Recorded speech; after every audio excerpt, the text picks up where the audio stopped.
This is Molly. She's a happy, normal dog. She doesn't do fancy tricks, and she's not just a social media trend. But Molly is pretty well known around her hometown as ambassador for the ASPCA of Ocala, Florida. Molly makes her friends the old-fashioned way, one wet dog kiss at a time. She meets and greets people at various social events and happenings, always with a wag in her tail and a special dog smile for the kids. Molly's life is happy and safe. Her inspiring journey to this point, however, follows a darker path. Kill that dog! 911, what is the address of the emergency? Yeah, hi. There's a neighbor of mine. He broke a window to his house. I guess his girlfriend locked him out. Now he's beating the piss out of a dog to the point that dog is going to die. Okay. What's your neighbor's name? Oh, that's the quiet. Call the cops. I'm calling the cops. Okay, so where's he at right now? He's in his house beating the piss out of his dog. Dispatch Center began receiving several phone calls from neighbors reporting what they believed to be a domestic violence dispute. The neighbors had all gathered outside. They were obviously upset, and they had gathered up Molly. They absolutely saved her life. Absolutely. I think he would have continued beating her until he killed her. He had stabbed her 3 times in the top of the head. One of the stab wounds had actually pierced her left nasal cavity. She was in bad shape. People describe the attack as sickening, and tonight they want the maximum punishment for the man accused of stabbing and then beating his dog. Now, this whole scene erupted at an Ocala neighborhood Sunday afternoon. This is Molly, a Labrador boxer mix. Neighbors heard the ferocious attack that nearly killed the dog. She ran out just as neighbors ran up to the house. There were quite a few neighbors over here. It was kind of like almost like a lynch mob. It was very, very, very threatening for him. We don't ever want them to get to the point where they put themselves in danger, and I think these people did the right thing. They were yelling to him, let the dog go, cut it out or whatever, but they didn't go up and engage him in the house per se. Fleming is no stranger to jail. He's been arrested 5 times and convicted of possession of a firearm in violation of a domestic violence injunction. I was an investigator here at the time, and my fellow investigator investigated that particular case, so I was familiar with what was going on. And it was just a very sad situation, but unfortunately, all too common in some places at the same time. Something that a lot of people don't correlate together, the way that some people use an animal as a way to get to somebody. And that's what happened with Molly as well, is that was an additional way to torment the other survivor in that situation. We had a horrific night one night when a beautiful white boxer mixed dog was brought in, and we treated it the best we could with a really loving staff who took really good care of her. And it took months, 4 or 5 months of rehab. Molly was better and ready to be adopted by someone that would take really good care of her. That person happened to be Lily Barron. After a very careful search of going through applications for people who wanted Molly, we had settled on her because she had such a great facility in order to take care of her. Months before, on that spring day in 2014, a concerned community had saved Molly from savage hands. Now Molly is about to be ushered into another chapter of her story. When I first got Molly was very broken. It was so sad to see a dog so emotionally broken. It really, really tore me out. Thank God that I had the intuition to give Molly the space and the time she needed to recover from what she was going through emotionally. Sometimes it's okay to be lost. And for a while there, Molly was lost. But we got her back. Molly's a survivor. What about the ones that didn't survive? That's the sad part. And if we don't do something about this now, What about the ones that won't survive in the future?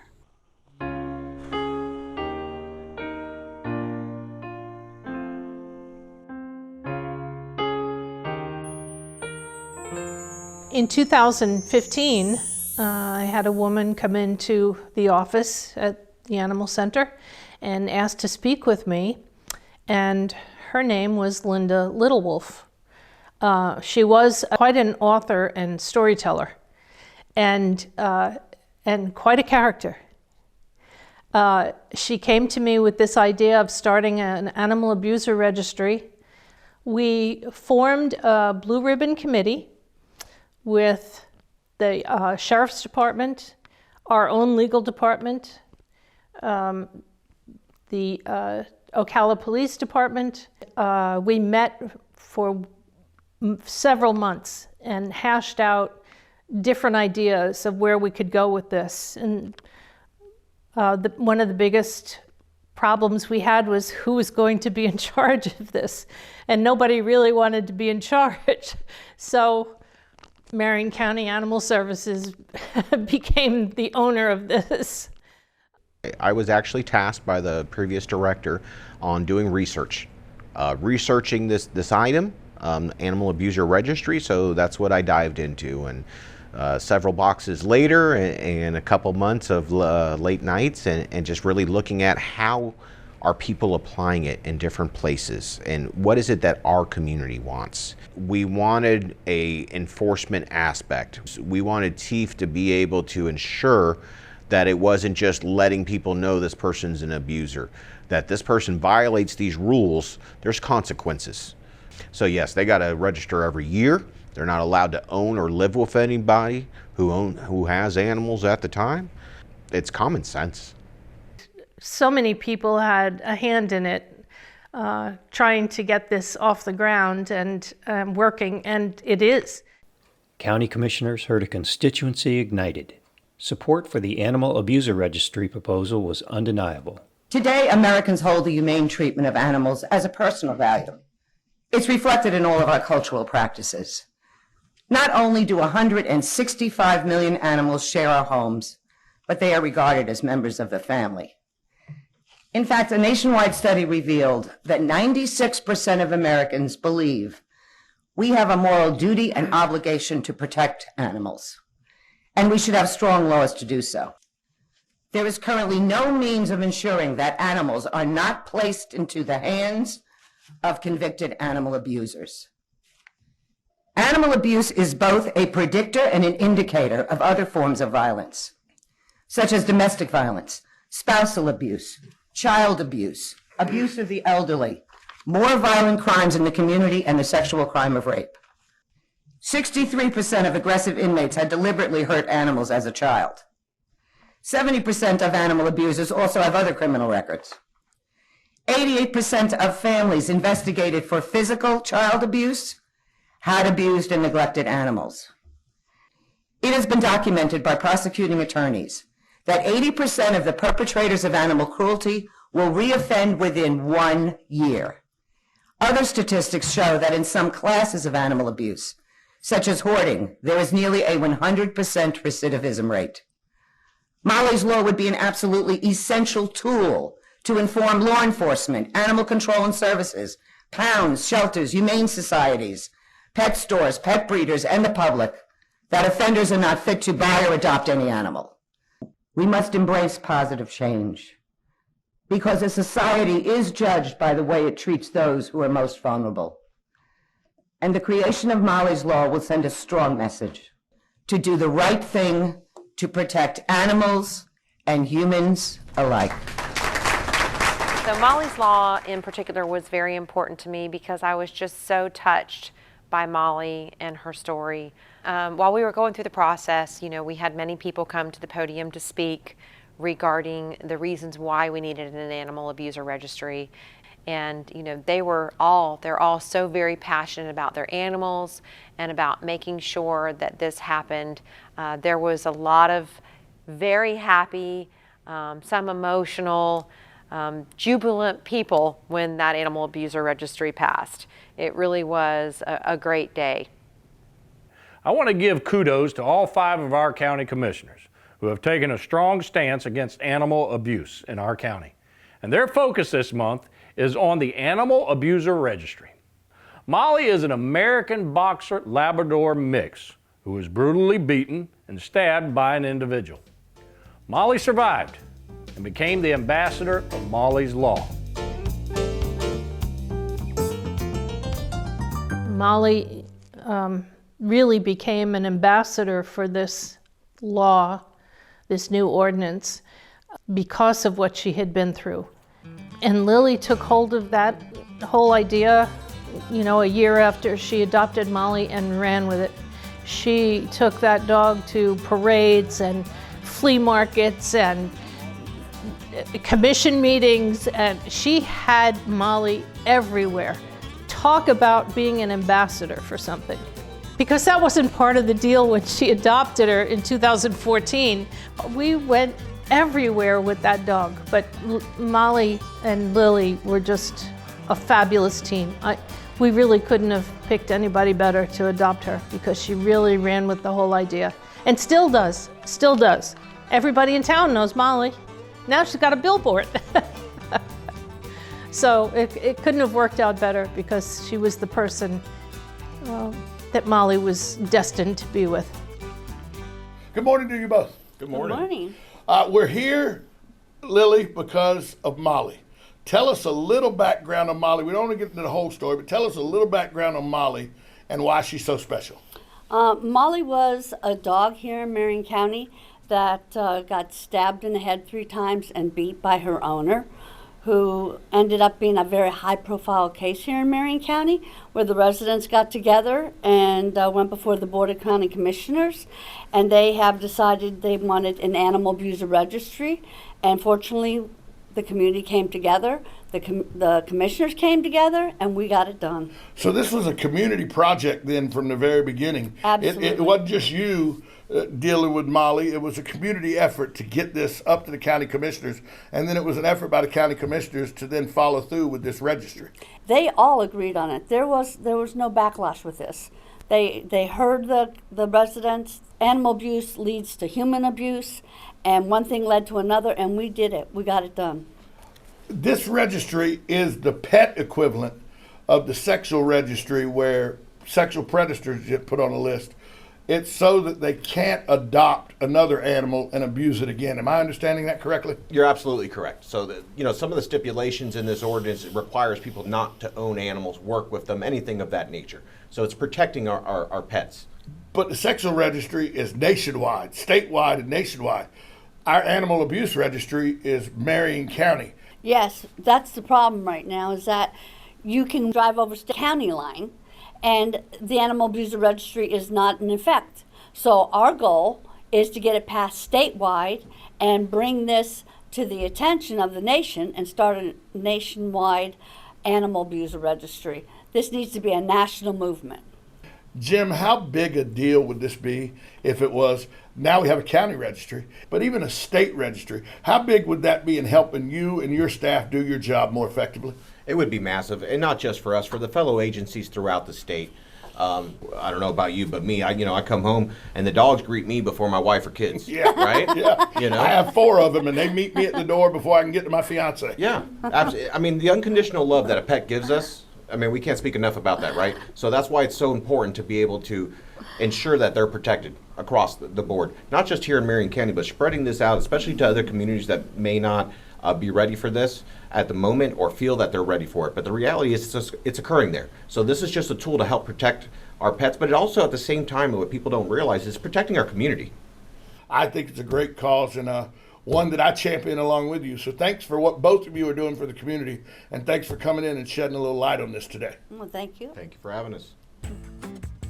Since Molly's Law, a handful of Florida counties have enacted registries or databases of animal abusers. Though useful in their own rights, these varied ordinances can improve with uniformity in their scope and enforcement. We're very blessed here in our community that we work closely with our state attorney's office, our sheriff's office, our local PDs. Everybody is involved.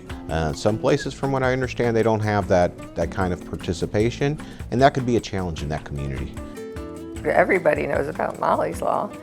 And so I reached out and got information from the other counties that had them and just used that to how I wanted our registry to perform. And it's basically, it's a resource tool. You know, it has anybody that's been convicted of animal cruelty. You're in that database here in Volusia County. It goes back 10 years and it stays in there for 10 years going forward. When I first put our database together and we had it up and running, two different people went to the local shelters to get adopt out animals, and they were both in the database. So that's the first month it was up, 2 people. So 2 animals' lives were saved out of the hands of abusers because of the database. I have people tell me all the time, what can I do to help? Well, sometimes it's just as easy as writing a letter or sending an email or making phone calls or getting out there and rallying. Cruelty can really evolve in a lot of different ways. It can be the tethering of a dog in a yard. It can be the failure to provide adequate food, water, and shelter for an animal. It could be leaving an animal in a car too long. There was a time where in the law an animal was only considered to be personal property.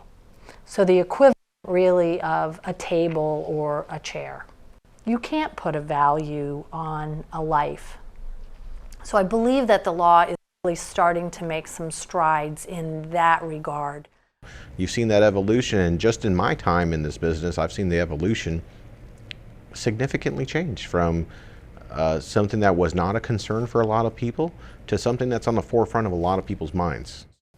It is a nonpartisan issue, and statistics show that someone who is likely to abuse an animal is likely to go on and abuse people or even worse.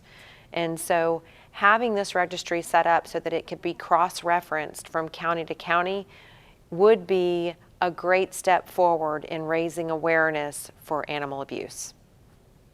I would envision someday that we would have a nationwide registry so that organizations or others would know in advance who people are that might have a propensity towards violence towards animals and thus violence towards people. We understand that this correlation is very strong, and we want to prevent cruelty to people as well as cruelty to animals. And knowing that they have a connection and that we can predict that kind of behavior, I think is going to go a long way towards pushing this cause for having a nationwide animal abuser registry. In Tallahassee, we certainly don't want to just reinvent the wheel and start writing a whole different law. We would say, hey, here's a model ordinance that was passed at a local government. How can we incorporate that at the state level? And so it's more of the logistics of working it out than it is the issue of, is it important that we do it? Our government works on 3 levels. Local, municipal, and counties employ town councils, city councils, and county commissioners. Most states utilize 2 chambers, a Senate and a House of Representatives. The federal government also has a Senate and a House of Representatives. They are often referred to as Congress.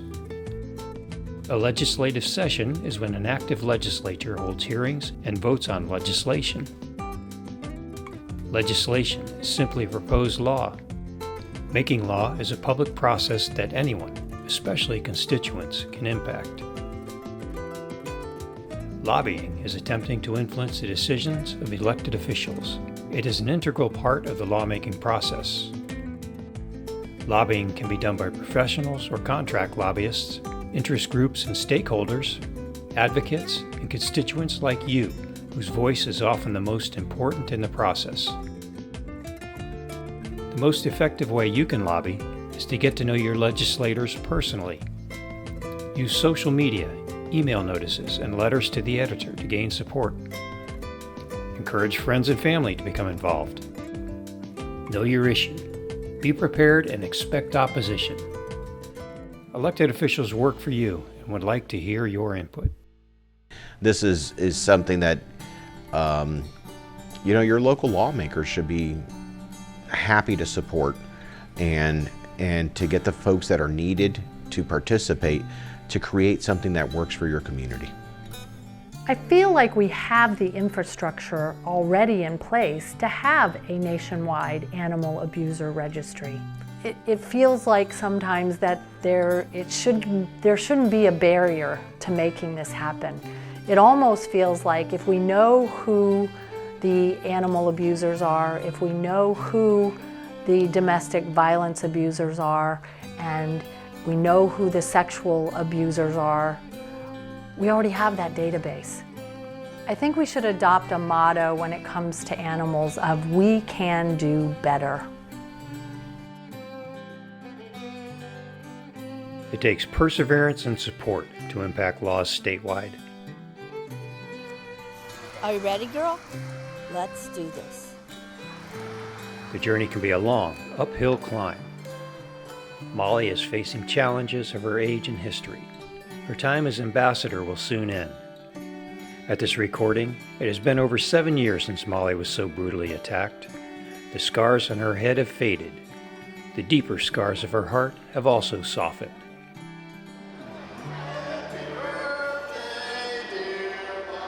Molly never asked for the spotlight, but her story has become a beacon, a shining inspiration for many. To Molly and all who have shared and guided her journey, thank you.